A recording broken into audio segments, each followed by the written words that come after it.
প্রিয় দর্শক, আজ আমরা আলোচনা করব স্টাডি গ্যাপ নিয়ে। গত পর্বেও আমরা স্টাডি গ্যাপ নিয়ে কিছু আলোচনা করেছি। আজকে আমরা আলোচনা করব এইচএসসির পরে যে স্টাডি গ্যাপটি তৈরি হয় সেটি নিয়ে। সাধারণত বাংলাদেশি স্টুডেন্টরা যারা বিদেশে পড়াশোনা করতে যান, দেখা যায় যে তাদের 1 বছরের একটি স্টাডি গ্যাপ তৈরি হয়েছে।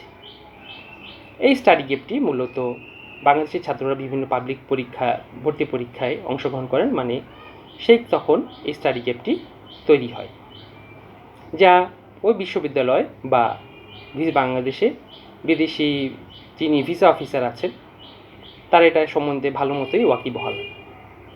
সেই ক্ষেত্রে 1 বছরের স্টাডি গ্যাপ থাকলে সেটি আসলে সেরকম কোনো সমস্যা তৈরি করে না।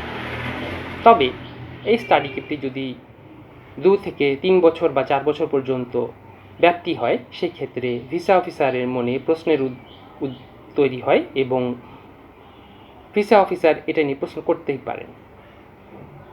সেক্ষেত্রে যেটি করণীয় তা হলো, যে ছাত্র ভিসার জন্য আবেদন করেছেন তিনি ভিসা অফিসারকে ওই জিনিসটি সুন্দর করে বুঝিয়ে বলবেন, সাথে সাথে সেই সংক্রান্ত প্রমাণাদি দাখিল করবেন।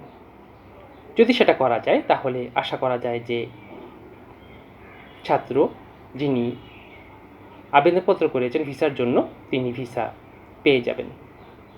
ধন্যবাদ আপনাদের সকলকে।